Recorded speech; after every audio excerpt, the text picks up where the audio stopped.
Herkese merhaba arkadaşlar. Emanet dizisi yeni bölüm analiz videoma hepiniz hoş geldiniz. Dizimizi daha rahat izleyebilmeniz için birçok altyazı dili seçeneği eklemiş bulunmaktayım.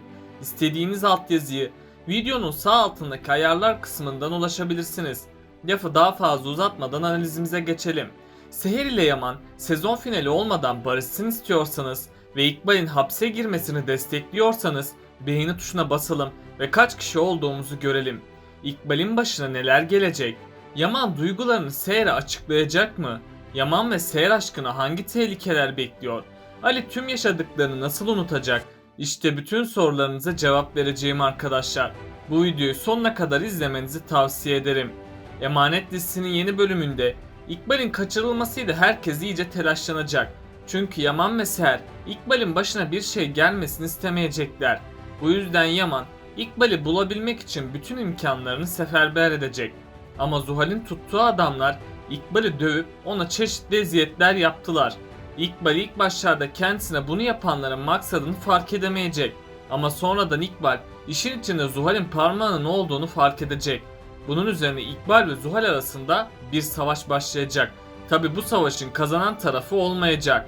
Çünkü bu mücadelenin sonunda İkbal ve Zuhal birbirine zarar verecek ve yakında ikisi de kötülükleriyle kendi sonunu getirecek.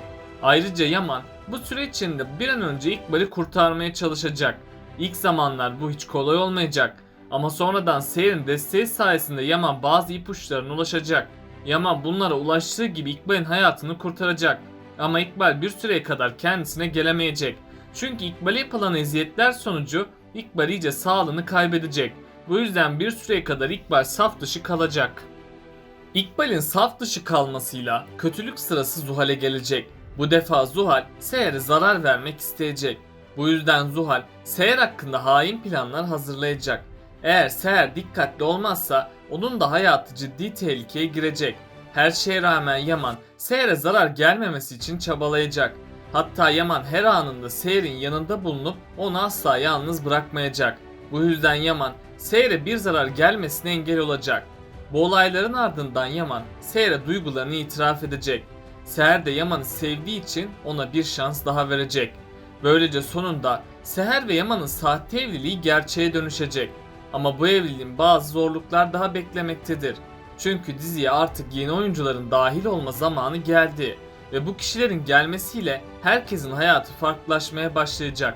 Bu kişilerin katılması Seher ve Yaman'ın aşkına zarar verecek. Çünkü bu karakter Seher'e aşık olacak ve Yaman ile Seher aşkına bir engel oluşturacak. Diğer yandan da Ali'nin hayatına da bazı değişiklikler yaşanacak. Şöyle ki Ali'nin hayatına da aniden birisi katılacak ve Ali bu kişi sayesinde tüm yaşadığı acıları unutmaya başlayacak. Ama bunun olması için biraz zamanın geçmesi gerekiyor. Bundan sonra dizinin seyrinde ciddi değişiklikler olacak. Hatta bu değişiklikler sayesinde daha heyecanlı sahneler yaşanacak. Yaman Seher için çabalamaya devam edecek. Çünkü Yaman Seher'i canından çok sevmektedir. Bu yüzden Yaman bundan sonra Seher'i kaybetmek istemeyecek. Ve Yaman Seher'i yeniden kazanabilmek için tüm imkanını kullanacak. Seher de Yaman'ın geçmişte yaşadığı travmaya bir çözüm bulmak isteyecek. Çünkü asıl problem buradan kaynaklanmaktadır. Eğer Yaman'ın annesi onları terk etmeseydi Yaman kadınlara güvenecekti. Seher Yaman'ın geçmişiyle yüzleşip onun üstesinden gelmesine yardım edecek. Yaman da Seher'in desteğiyle geçmişiyle barışır hale gelecek. Böylece Seher ve Yaman'ın arası da düzelmiş olacak. Ama her şeyin yoluna girmesiyle bazı yolunda gitmeyen olaylar da yaşanacak. Çünkü diziye yeni kötü karakterler katılacak. Bu kötü karakterler yeri gelecek Yaman'ı düşmanlık edecek. Yeri de geldiğinde Seher ve Yaman'ı ayırmaya çalışacak. Büyük ihtimalle bu kişide Seher takıntısı oluşacak. Ama Seher ve Yaman aşkına bir zararı dokunamayacak. Çünkü Seher ve Yaman'ın arasındaki bağ tüm zorlukları aşacak güçtedir. Zuhal de İkbal hakkındaki planlarına devam edecek. Çünkü Zuhal ablasının yaptığı hainliğin cezasını çekmesini isteyecek. Bu yüzden Zuhal ablasının kaçırılmasına neden olacak. Hatta Zuhal ileri gidip ablasına şantajlarda dahi bulunacak. Ardından Zuhal Seher'den de intikam almak isteyecek. Çünkü Zuhal her şeyin sorumlusu olarak Seher'i görecek. Ve Zuhal Seher hakkında kötü planlar hazırlayacak. Eğer Seher dikkatli olmazsa onu da ciddi bir tehlike bekleyecek. Ayrıca İkbal Zuhal tehlikesinden kurtulabilmek için yeni bir hamle yapacak. İkbal, Zuhal'e düşmanlık yapmak yerine onun yanına çekmek isteyecek. Eğer Zuhal bu defa da İkbal'e güvenirse onun da sonu gelecek. Tüm bu olaylardan sonra İkbal Seher'i saf dışı bırakmak isteyecek. Çünkü İkbal Seher yüzünden tüm gücünü kaybedeceğini sanmaktadır. Bu yüzden İkbal Seher hakkında kötülükler edecek. Bahçıvan da bahçede işlerini yaptıkça İkbal'in kötülüklerine şahit olacak. İkbal tüm kötü planlarını bahçedeyken konuşacak. Ve Bahçıvan da İkbal'in nasıl kötü bir insan olduğunu fark edecek. Bahçıvan İkbal'in tüm kötülüklerini açığa çıkaracak. Böylece İkbal'in sonu da gelmiş olacak. Yaman gerçekleri öğrendiği gibi hayatının şokunu yaşayacak. Çünkü Yaman İkbal'e güvendiği kadar kimseye güvenmemişti.